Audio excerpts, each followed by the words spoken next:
نحن تعلمنا القانون ونتعلم منكم ومن أحكامكم.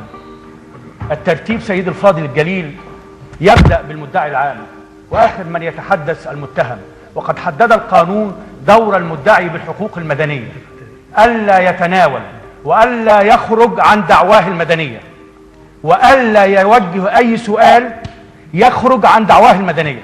هذا ما تعلمناه منكم من أحكامنا. نعم. فلا يجوز له توجيه سؤال لموكل. هذا بداية. ثانيا سيد الفاضل الجليل، السادة الأفاضل الجلاء، أنا أأسف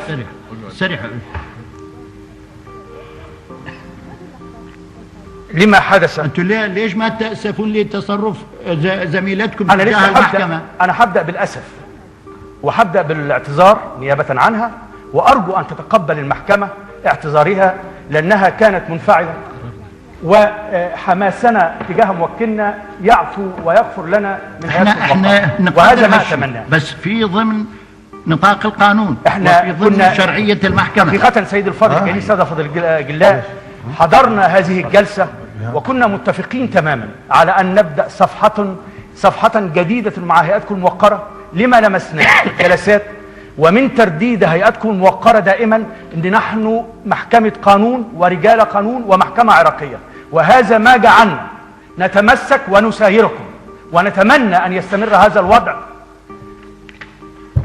حتى النهاية. وأبدأ سيد الفاضل الجليل، السادة الأفاضل الجلاء، بما منحتموه من وقت وسعة صدر لخصمنا الشريف، وما نطلق عليه خصمنا الشريف المدعي العام، تجاوز ال4 ساعات، أن نعامل مثلهم بل نستحق أكثر منهم، ولم نأخذ مثل هذا الوقت لأننا سوف نكون موجزين. ويبدأ زميلي رئيس هيئة الدفاع بالتعليق على ما بدأ من المدعي العام بجلسة اليوم، وإن كان وربما تفاجأ المحكمة أنني قبل أن يبدأ زميلي رئيس هيئة الدفاع بالتعقيب على ما ذكره أنني أسجل شكري إليه، لأنه كل ما ذكره وكل ما وجهه من أسئلة كانت لصالح موكلي، وأثبتت صدق وحقيقة أن موكلي استخدم حقه الدستوري، وأنه لم يكن عابر سبيل على الدجي في ذلك الوقت، بل كان رئيسا للبلاد. وهذه هي الدعوة سيد الفاضل الرئيس. مفتاح الدعوة هو إيه؟ هل موكلي كان في ذلك الوقت رئيسا لدولة العراق أم لا؟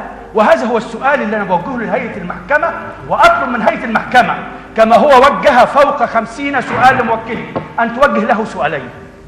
ليه؟ لأن ده اللي حبني عليهم دفاعي عقب زميلي ما ينتهي من توجيه أسئلته. سؤالين سيد الفاضل الجليل أطمع في ساعة صدر هيئتكم الموقرة إلزام، وهذا حقكم، لا تقاطعني مثل لم أقاطعك. دقيقة أستاذ، موضوع قانوني. لا معلش، دقيقة أستاذ، استأذن من المحكمة. قانوني يفترض رئيس فريق الدفاع هو الذي يسأل، هو الذي لا محامي موكل.